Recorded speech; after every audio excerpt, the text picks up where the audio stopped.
السلام عليكم ورحمة الله وبركاته. نحمده ونصلي على رسوله الكريم. أما بعد فأعوذ بالله من الشيطان الرجيم. بسم الله الرحمن الرحيم.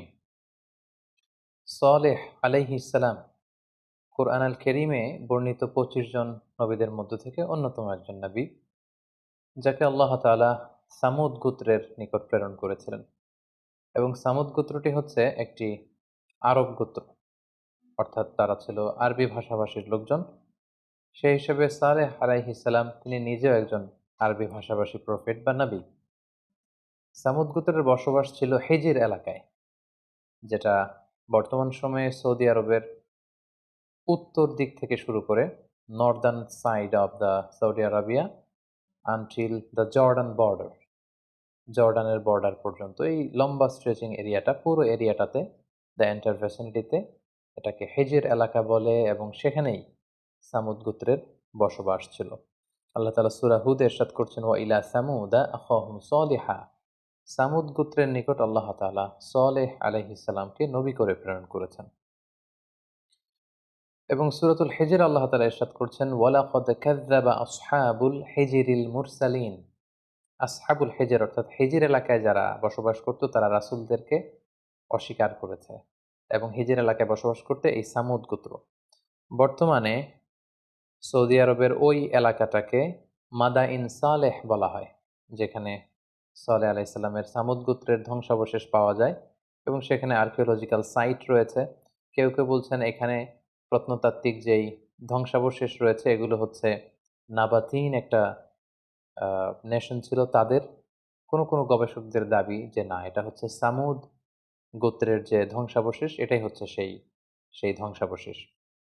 আমরা যদি কালামুল্লাহ মাজিদ থেকে সামুদ নেশন বা সামুদ জাতির, যেই জাতির কাছে সলে আলাইহিস সালামকে প্রেরণ করা হয়েছে, তাদের ফিচারটা যদি আমরা দেখি তাহলে দেখব যে তাদের একটা বিশেষ বৈশিষ্ট্য ছিল, তারা পাহাড় খোদাই শিল্পে খুবই বিখ্যাত ছিল। পাহাড়কে খোদাই করে, ড্রিল করে সেখানে প্রকোষ্ঠ তৈরি করা এবং পাহাড়ের গাত্রে নানা ধরনের কারুকার্য তৈরি করে, অভিনব কৌশল অবলম্বন করে সেখানে আবাসন তৈরি করাতে তারা বিখ্যাত ছিল।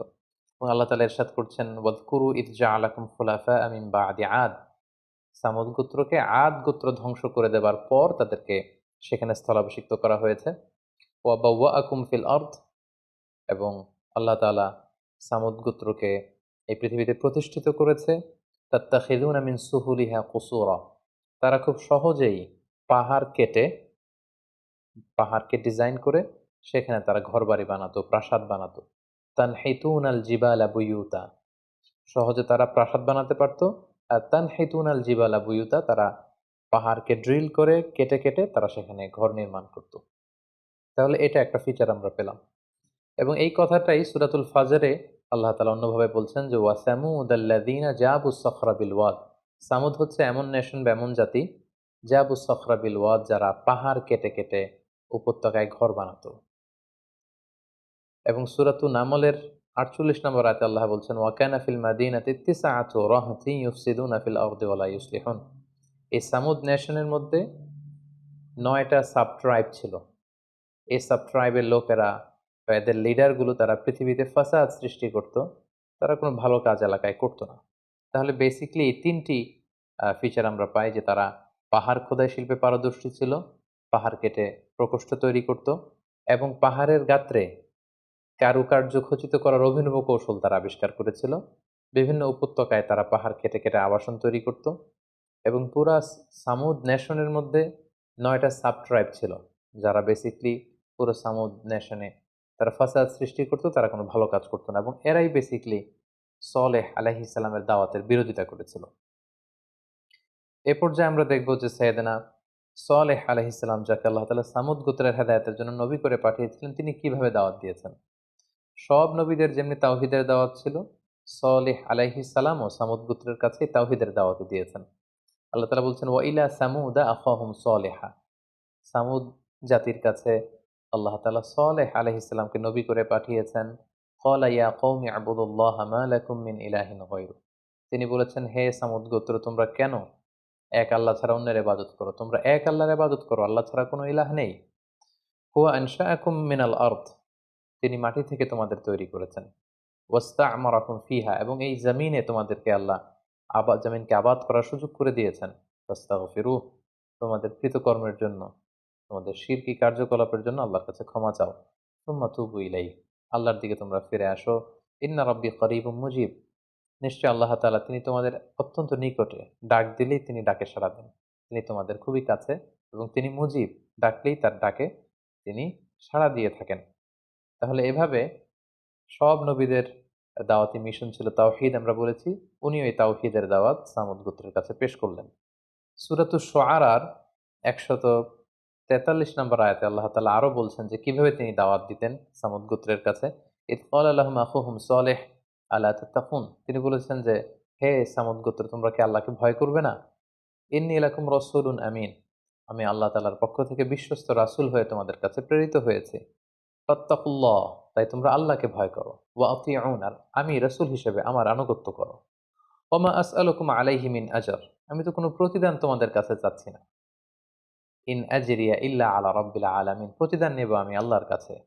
আতুতরাকুনা ফিমা হাহুনা আমিনিন, তোমরা কি ভাবছো এখন যে আরাম-আয়েশে তোমরা আছো, তোমরা এভাবেই থাকবে, কেউ তোমাদের পাকড়াও করতে পারবে না?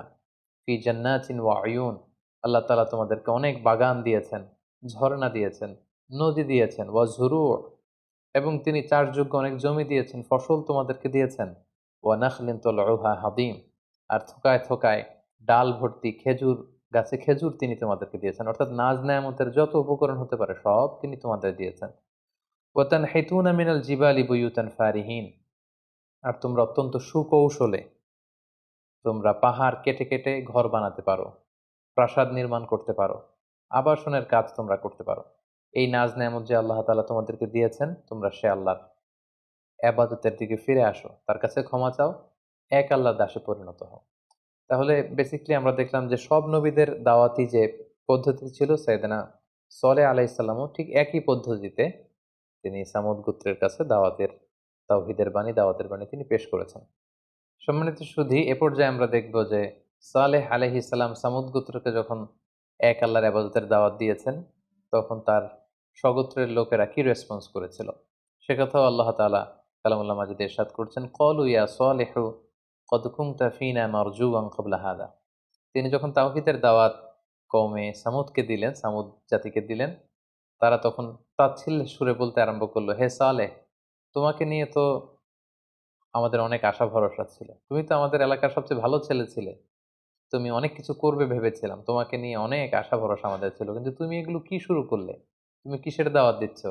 আতানহানা আন না'বুদা মা ইয়া'বুদু আবাউনা, আমাদের পিতৃপুরুষরা যে ইবাদত করত, যে মূর্তির পূজা করত, সেটা থেকে তুমি আমাদেরকে বারণ করতে এসেছো। ওয়া ইন্নানা লাফি শাক্কিম মিম্মা তাদউনা ইলাইহি মুরিব, আর তুমি যে দাওয়াত দিচ্ছ আমরা সে দাওয়াতে বিশ্বাস করি না, আমাদের ডাউট হয়, সন্দেহ হয়, তোমার কথা আমরা মেনে নিতে পারছি না। এইভাবে তাচ্ছিল্যের সুরে তারা সাইয়েদনা সালেহ আলাইহিস সালামের কথাকে প্রত্যাখ্যান করেছে। শুধু তাই নয়, তারা সালেহ আলাইহিস সালামকে পাগল বলে অভিহিত করেছে, জাদুগ্রস্ত বলে অভিহিত করেছে। ক্বালু ইন্নামা আনতা মিনাল মুসাহহারিন, হে সালেহ, আমার মনে হয় যে তুমি জাদুগ্রস্ত, কেউ তোমাকে ব্ল্যাক ম্যাজিক করেছে, জাদু করেছে, আর জাদুর প্রভাবে তুমি আবুল তাবুল বকছো। এভাবে সালেহ আলাইহিস সালামকে তুচ্ছ তাচ্ছিল্যের সুরে তারা ওনার আনিত দাওয়াতকে অস্বীকার করে এবং প্রত্যাখ্যান করে।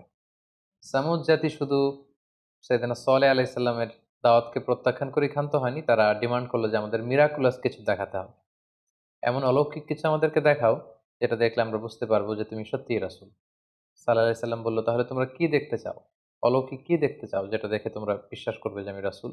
তারা বলল, আমাদের যে পাহাড় বেষ্টিত এলাকা, এই পাহাড়ের ভেতর থেকে একটা ১০ মাসের গর্ভবতী উটনী, মানে উট বের করে আনতে হবে, এবং এই উট বের হওয়ার পরপরই উট বাচ্চা প্রসব করবে, সাথে সাথে উট দুধ দিতে আরম্ভ করবে। আমরা সেই দুধ খাওয়ার পরে বুঝতে পারবো যে আসলে এটা আল্লাহর পাঠানো মুআজিজা, সত্যিকারের উট, এবং তুমি সত্যিকারের রাসূল।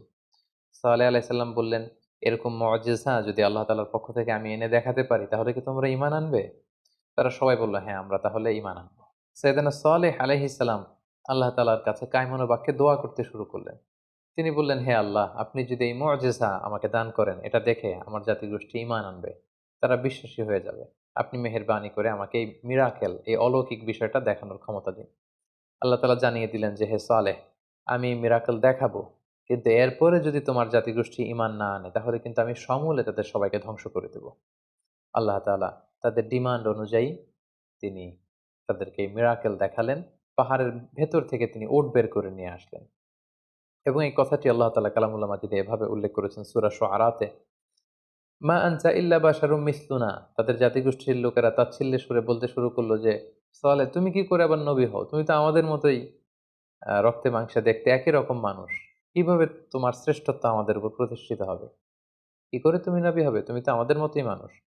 ফাআতি বিআয়াতিন ইন কুনতা মিনাস সাদিকিন। তুমি যদি পারো যে নিদর্শনের কথা আমরা বলেছি এরকম উট এনে দেখাও। আল্লাহ তাআলার আদেশে হঠাৎ মুহূর্তের মধ্যেই পাহাড় ফেটে বিকট আওয়াজে একটি উটনী বের হয়ে আসলো এবং এসেই মুহূর্তে সেই উটনীটি বাচ্চা প্রসব করলো এবং দুধ দিতে আরম্ভ করলো এবং এত পরিমাণে দুধ দিতে আরম্ভ করলো যে এটা দ্য এন্টায়ার ভিলেজ, পুরো গ্রামবাসীদের জন্য সে দুধ যথেষ্ট হলো। আল্লাহ তাআলা এ ব্যাপারে উল্লেখ করছেন, ওয়া কওমি হাযিহি নাকাতুল্লাহ। সালেহ আলাইহিস সালাম বললেন, এই যে তোমরা মিরাকেল চেয়েছিলে, নিদর্শন চেয়েছিলে, এই হচ্ছে নিদর্শন। এটা হচ্ছে নাকাতুল্লাহ, আল্লাহ তাআলার উট। আল্লাহ তাআলা এই উটকে নিজের সাথে সম্পৃক্ত করেছেন। তিনি বলেছেন এটা নাকাতুল্লাহ, আল্লাহর উট, আল্লাহর পাঠানো বিশেষ উট। লাকুম আয়া, এটা তোমাদের জন্য নিদর্শন, মিরাকেল, মুজিজা হিসেবে আমি আল্লাহ তাআলা দিয়েছি। সাল্লাল্লাহু আলাইহি সাল্লাম বলেন, ফাদারুহা, এটাকে ছেড়ে দাও। এই উটের পথকে কখনো তোমরা আটকাবে না। তাআকুল ফি আরদিল্লাহ, আল্লাহর জমিনে এটা চটে বেড়াবে, খাবে।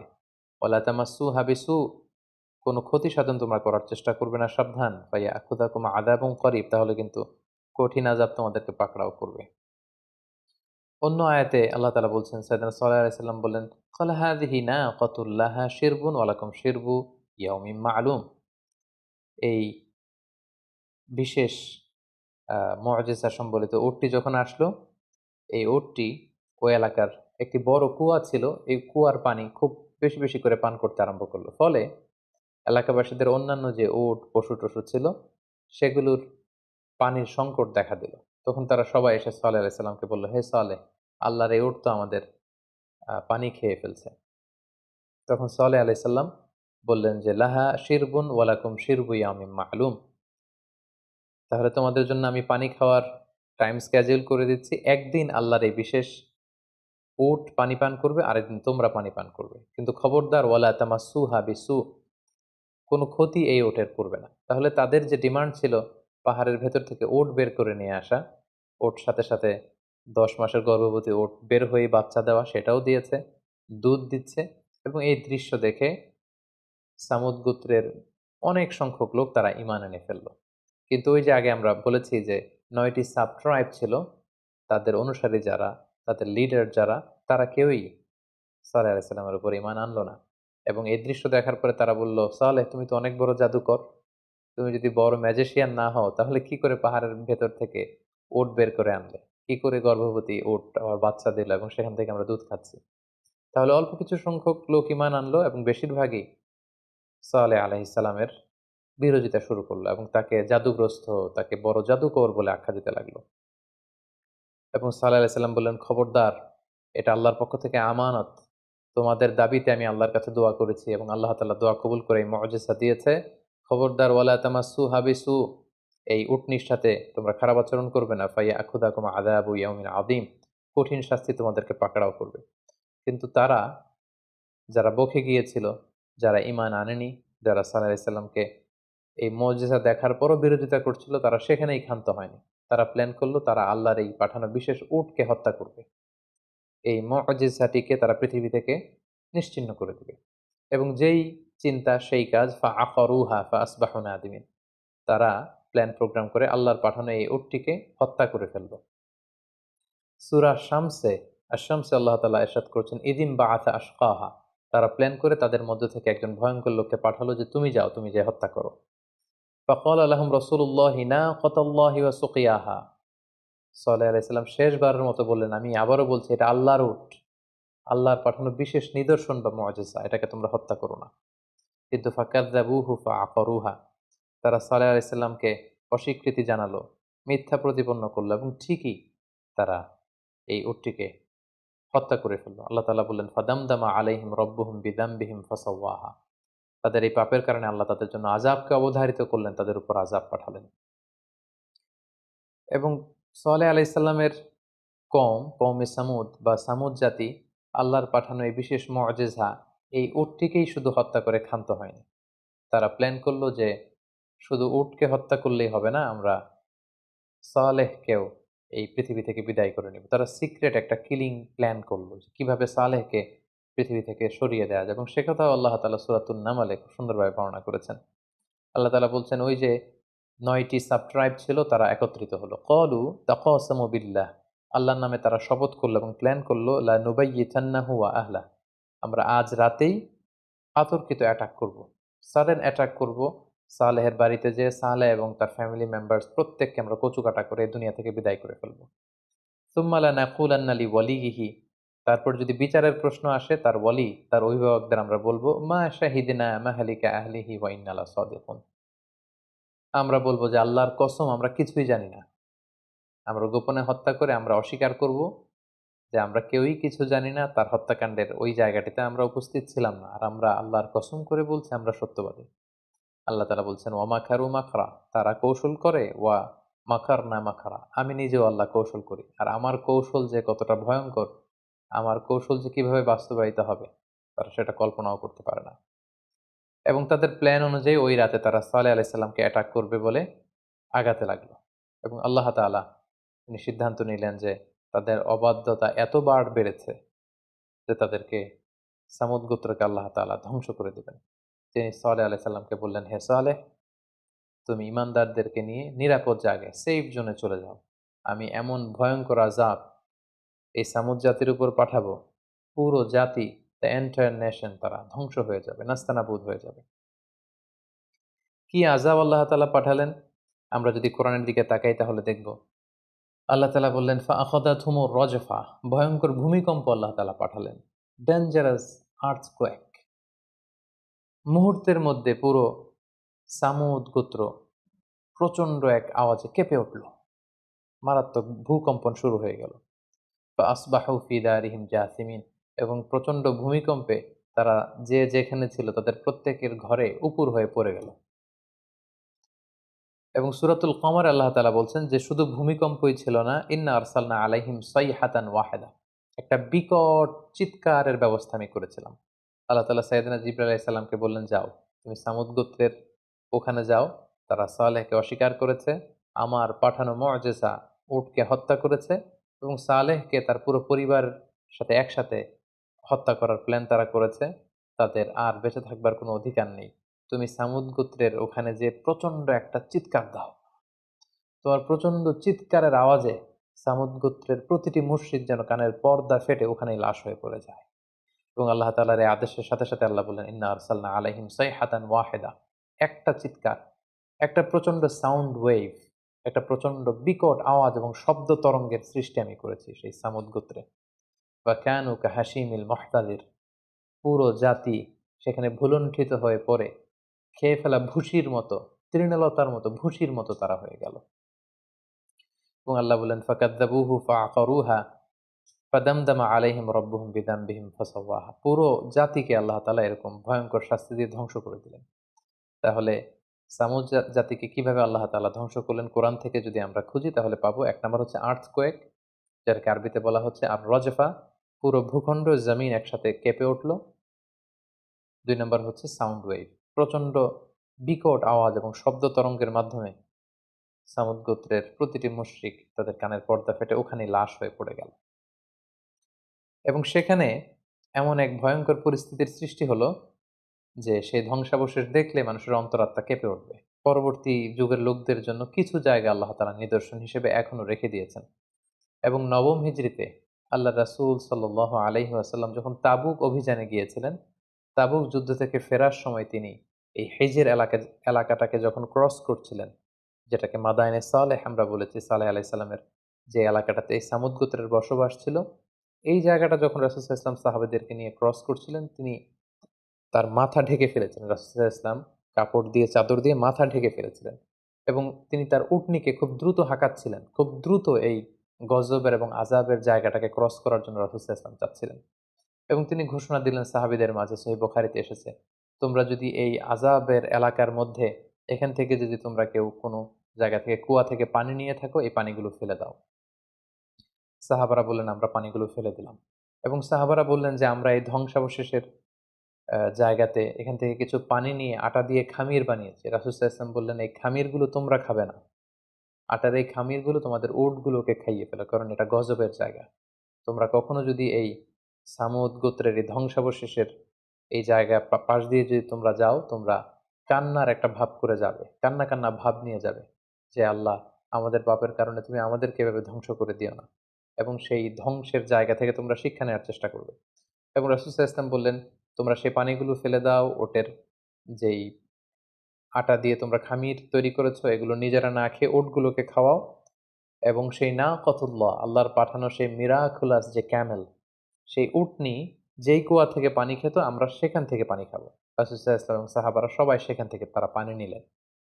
এবং এভাবেই রাসূল সাল্লাল্লাহু আলাইহি ওয়াসাল্লাম তাবুক যুদ্ধ থেকে ফেরার সময় এই জায়গাটিতে খুব ভীত সন্ত্রস্তভাবে আল্লাহর কাছে পানা চাইতে চাইতে এই জায়গাটিকে তিনি ক্রস করলেন। সম্মানিত সুধী, আরেকটি মাইটি নেশনের ধ্বংস আমরা জানতে পারলাম। সালেহ আলাইহিস সালামকে যে সামুদ গোত্রের কাছে পাঠানো হলো, তারাও শক্তিশালী ছিল। পাহাড় কেটে কেটে, কতটা শক্তিশালী হলে বিশাল পাহাড় কেটে সেখানে আবাসনের ব্যবস্থা তারা করতে পারত। তারাও কিন্তু আজ পৃথিবীতে নেই। তাদের অন্যায়ের কারণে, তাদের অস্বীকৃতির কারণে, তাদের অবাধ্যতার কারণে আল্লাহ তাআলা পুরো জাতিকে সমূলে ধ্বংস করে দিয়েছেন। এই সামুদ জাতি এবং সালেহ আলাইহিস সালামের এই পুরো ঘটনা প্রবাহ থেকে আমরা যদি আমাদের জীবনের জন্য কিছু লাইফ লেসন খুঁজতে চাই, তাহলে প্রথমে যে লাইফ লেসনটি আমরা পাই সেটি হচ্ছে, আল্লাহ তাআলা নবীদেরকে মুআজিজা দিয়ে থাকেন, অলৌকিক জিনিস দিয়ে থাকেন, যেটা দিয়ে ওনার প্রফেটহুডকে উনি প্রমাণ করতে পারেন যে, এই যে দেখো, এই অলৌকিক বিষয়টি আমি আল্লাহ তাআলার কাছ থেকে এনেছি এবং এটাই প্রমাণ করে যে আমি নবী। এই মিরাকেল আল্লাহ সহজে দিতে চান না। কিন্তু যদি কোনো জাতিকে দেখানোর জন্য আল্লাহ কোনো মিরাকুলাস জিনিস পাঠান, মুআজিজা পাঠান, আর সেই মুআজিজা দেখার পরেও যদি তারা নবীকে স্বীকার না করে, আল্লাহ তাআলার ইবাদতে ফিরে না আসে, তখন সেই জাতিকে ধ্বংস করে দেয় আল্লাহর জন্য অবধারিত আল্লাহ করে ফেলেছেন। এবং সামুদ গোত্রের ক্ষেত্রে সেটাই হয়েছে, তাদের জন্য শাস্তি অবধারিত হয়েছে। ২ নাম্বার যে শিক্ষাটা আমরা পাই, তাদের অবাধ্যতা এবং ঔদ্ধত্য এতটা মাত্রা ছাড়িয়েছে যে গজব তাদের জন্য অবধারিত হয়েছে। তারা শুধুমাত্র শিরক করেই ক্ষান্ত হয়নি। আমরা যদি পুরো সামুদ জাতির অ্যাটিটিউড নিয়ে অ্যানালাইসিস করি, তাহলে দেখব তারা কেবল শিরক করেই ক্ষান্ত হয়নি। তারা কেবলমাত্র সালেহ আলাইহিস সালামের দাওয়াতকেই প্রত্যাখ্যান করেনি, তারা নবীর সাথে দেয়া প্রমিসকে ভঙ্গ করেছে। তাদের ডিমান্ডের কারণেই সালেহ আলাইহিস সালাম দোয়া করে এই উট নিয়ে এনেছিলেন। তারা ১ম যে অন্যায়টি করেছে সেটা হচ্ছে সালেহ আলাইহিস সালামের সাথে কৃত ওয়াদা ভঙ্গ করেছে। তারা বলেছিল, তুমি যদি পাহাড় থেকে উট বের করে আনতে পারো, এটা দেখলে আমরা ঈমান আনবো। তারা ঈমান আনেনি। শুধু এখানেই ক্ষান্ত হয়নি, তারা আল্লাহর পাঠানো মুআজিজা এই উটনীকে হত্যা করেছে। শুধু সেটাই নয়, তারা সালেহ আলাইহিস সালামকে রাত্রিবেলা গোপনে হত্যার ষড়যন্ত্র করেছে। এজন্য তাদের উপর আযাব এবং গজব পাঠানো আল্লাহ অবধারিত করেছেন। ৩ নাম্বার যে বিষয়টি আমরা এই ঘটনা থেকে শিখতে পারি সেটা হচ্ছে, পৃথিবীর বিভিন্ন প্রান্তে আল্লাহ তাআলা অনেক মাইটি নেশন, শক্তিশালী অনেক জাতিকে তাদের অবাধ্যতার কারণে, শিরকের কারণে আল্লাহ তাআলা ধ্বংস করেছেন। আমরা যদি জর্ডানে যাই, আমরা সেখানে ডেড সি দেখতে পাবো, যেখানে লূত আলাইহিস সালামের কওমদের পাপ কাজের কারণে আল্লাহ তাআলা তাদের ধ্বংস করে দিয়েছেন। আমরা যদি ইয়ামানের হাদ্রামাউতের মাঝখানে, হাদ্রামাউত এবং ওমানের মাঝখানে সেই আহকাফ এলাকাতে যাই, আমরা আদ জাতির ধ্বংসাবশেষ দেখতে পাবো। আমরা যদি আজও সৌদি আরবের মাদায়েন সালেহেতে ভিজিট করি, তাহলে সেখানে এই বিশাল সামুদ জাতির ধ্বংসাবশেষ দেখতে পাবো। এভাবে পৃথিবীতে বিভিন্ন জায়গায় আল্লাহ তাআলা আমাদের নিদর্শনের জন্য এই পাপাচারীদের অনেক ধ্বংসাবশেষ রেখে দিয়েছেন এবং তিনি আমাদেরকে আদেশ করেছেন, ফাসিরু ফিল আরদি ফানজুরু কাইফা কানা আকিবাতুল মুকাজ্জিবিন। তোমরা এই পৃথিবীতে ঘুরে বেড়াও, বিভিন্ন জায়গায় ভিজিট করো, এর সাইট সিইং গুলো করে তোমরা দেখো যে পূর্ববর্তী জাতিদেরকে কিভাবে আমি তাদের পাপের কারণে ধ্বংস করেছি, এবং সেখান থেকে যেন আমরা শিক্ষা নিতে পারি যে আমরাও যেন তাদের পথে না হেঁটে, তাদের ফুটস্টেপ অনুসরণ না করে, সেই পাপের পথে না যেয়ে আমরা যেন সত্যের পথে ফিরে আসতে পারি, আমরা যেন কল্যাণের পথে ফিরে আসতে পারি, আমরা যেন আলোর পথে ফিরে আসতে পারি। এটাই হচ্ছে সালেহ আলাইহিস সালাম এবং সামুদ জাতির ধ্বংসের মধ্য দিয়ে আমাদের জন্য শিক্ষা। আল্লাহ তাআলা আমাদের সবাইকে এই ঘটনা প্রবাহ থেকে আমাদের প্রাত্যহিক জীবনে, আমাদের সামাজিক জীবনে, ব্যক্তিগত জীবনে শিক্ষা হাসিল করবার তৌফিক দান করুক। হাযা মা ইনদি ওয়াল ইলমু ইনদাল্লাহ, আলাইহি তাওয়াক্কালতু ওয়া ইলাইহি উনীব। আসসালামু আলাইকুম ওয়া রাহমাতুল্লাহি ওয়া বারাকাতুহু।